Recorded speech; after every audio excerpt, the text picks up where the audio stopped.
తిరిగి వీసీఎన్ న్యూస్ కి స్వాగతం. ముద్రగడ మరణాన్ని వైసీపీ స్వార్థ రాజకీయాలకు వాడుకోవడం శోచనీయమని టీడీపీ పొలిట్ బ్యూరో సభ్యుడు జగ్గంపేట ఎమ్మెల్యే జ్యోతుల నెహ్రూ మండిపడ్డారు. కాకినాడలోని జిల్లా టీడీపీ కార్యాలయంలో మీడియాతో మాట్లాడుతూ ఆరోగ్యాన్ని నిర్లక్ష్యం చేయడం వల్లే ముద్రగడ మరణించారన్నారు. ఆయన మరణాన్ని వైసీపీ స్వార్థ రాజకీయాలకు వాడుకుంటూ సొంత మీడియా ద్వారా చంద్రబాబు పవన్ పై బురద చల్లడాన్ని తీవ్రంగా ఖండిస్తున్నామన్నారు.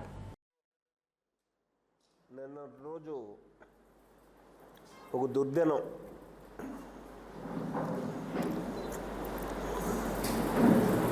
ముద్రగడ పద్మనాభం గారు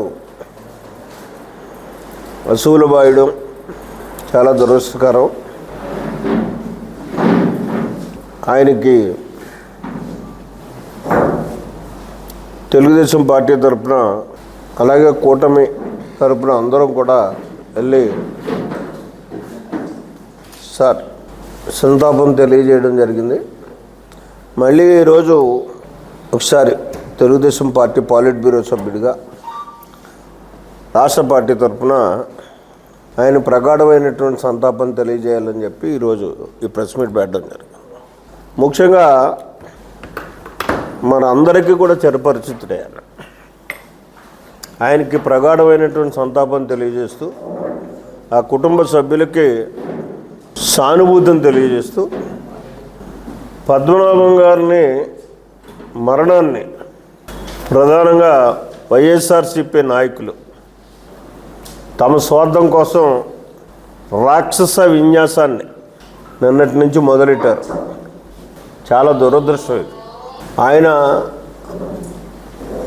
ప్రధానంగా మా ప్రాంతంలో ఒక చరిత్ర కలిగినటువంటి కుటుంబంలో జన్మించి తనకంటూ ఒక బ్రాండ్ ఇమేజ్ని సంపాదించుకుని రాష్ట్ర వ్యాప్తంగా 2 పర్యాయాలు మంత్రి కానీ 4 పర్యాయాలు శాసనసభ్యుడు కానీ 1 పర్యాయం పార్లమెంట్ సభ్యుడిగా ఒకసారి డ్రైనేజ్ బోర్డు మెంబర్గా చైర్మన్గా ఆ రోజుల్లో డ్రైనేజ్ బోర్డు అన్నది కూడా చాలా పెద్ద ప్రాధాన్యత కలిగినటువంటి రైతాంగానికి ఉపయోగపడేటటువంటి వ్యవస్థ.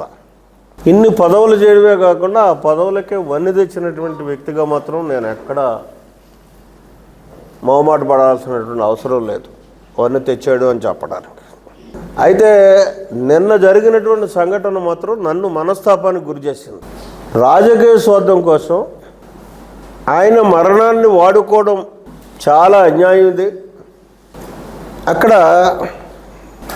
నాయకులు చెప్పడమే కాకుండా ఒక ప్రధానమైనటువంటి మీడియాలో విశ్లేషణ చెప్తూ ఆ విశ్లేషించినటువంటి విశ్లేషణని ఆ ఫ్యూనరల్ జరిగిన తర్వాత నేను ఇంటికి వచ్చి టీవీ వేస్తే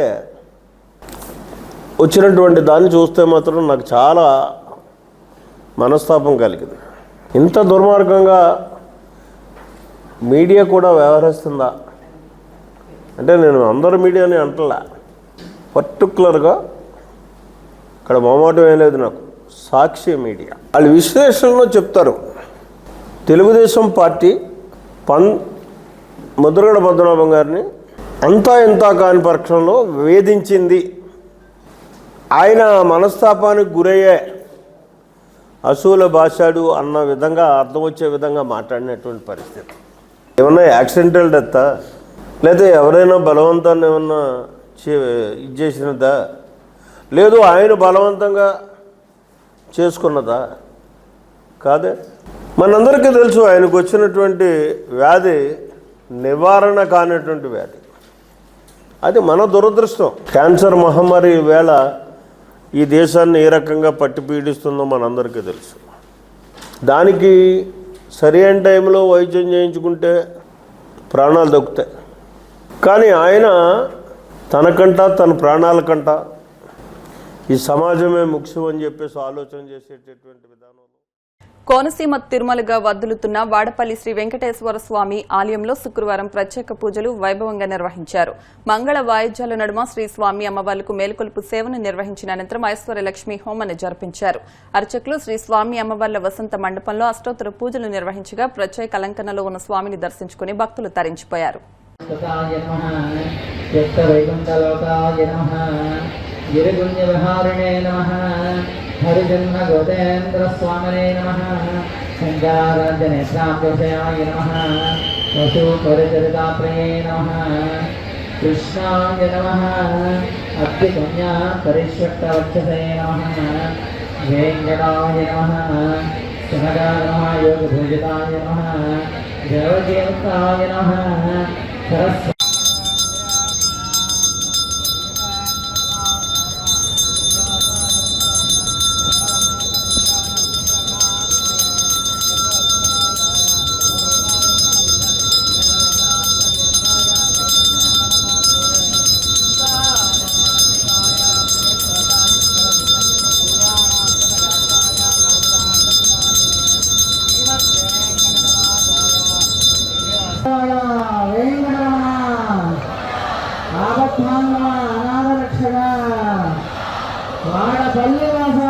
శ్రీ వెంకటేశ గోవింద గోవింద.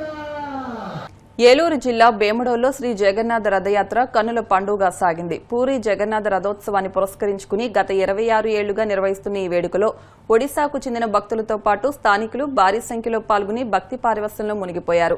రాత్రి పొలసానిపల్లి నుంచి బేమడోలు జంక్షన్ మీదుగా గ్రామంలోకి శ్రీ జగన్నాథుడు, బలభద్రుడు, సుభద్ర అమ్మవారి ఉత్సవమూర్తులను సుందరంగా అలంకరించిన రథంపై ప్రతిష్ఠించి అర్చకుల వేద మంత్రోచ్చరణల మధ్య ఘనంగా రథయాత్ర నిర్వహించారు.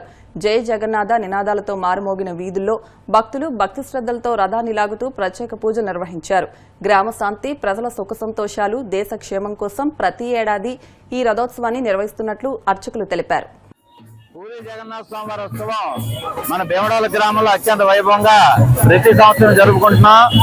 ప్రతి సంవత్సరం కూడా ఆ జగన్నాథ స్వామి వారు, బలభద్ర స్వామి, సుభద్రాదేవి కూడా మన గ్రామాన్ని అంతా కూడా అలాగే భక్తులందరూ కూడా చల్లగా కాపాడాలని ఆ జగన్నాథ స్వామి వారిని వేడుకుంటూ ఇంకా బాగా ఎంతో మహోన్నతంగా జరిపించుకుని ఆ జగన్నాథ స్వామి, బలభద్ర స్వామి, సుభద్రమ్మ వారు కూడా మనందరికీ కూడా చల్లగా కాపాడాలని ప్రార్థిస్తున్నాం. 20 సంవత్సరాల నుంచి కూడా ఎంతో వైభవంగా మన బీహార్ నుంచి వచ్చి ఇక్కడ ఎంతో వైభవంగా వారి తెలుగు రాకపోయినా హిందీ భాషలో చక్కగా చేసుకుంటూ 26వ సంవత్సరం ఇది.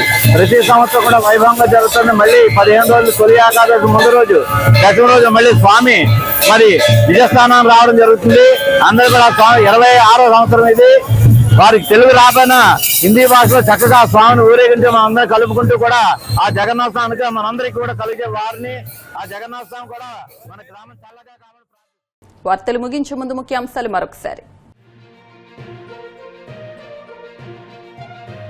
పోలవరం ప్రాజెక్టును సందర్శించిన బీజేపీ రాష్ట్ర నాయకులు 2027 నాటికి పోలవరం పూర్తి చేసి రాష్ట్ర ప్రజలు, రైతుల దశాబ్దాల కలను నిజం చేస్తామన్న కేంద్ర మంత్రి శ్రీనివాస్ వర్మ.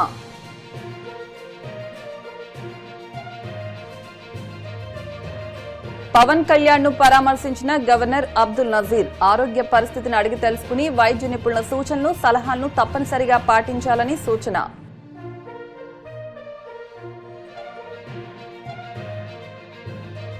పార్టీ బలోపేతానికి డిజిటల్ వ్యూహంతో ముందుకెళ్తున్న వైసీపీ. తాడేపల్లిలోని పార్టీ కేంద్ర కార్యాలయంలో జగన్ 2.0 సూపర్ యాప్ను ఆవిష్కరించిన జగన్.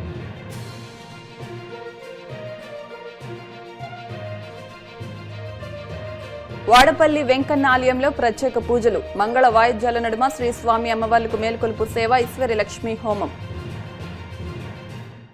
ఈ వార్తలు ఇంతటితో సమాప్తం. మరిన్ని వార్తల కోసం BCN digital YouTube channel, Facebook page ని ఫాలో అవ్వండి. అప్డేట్ వార్తల కోసం ప్లీజ్ సబ్స్క్రైబ్.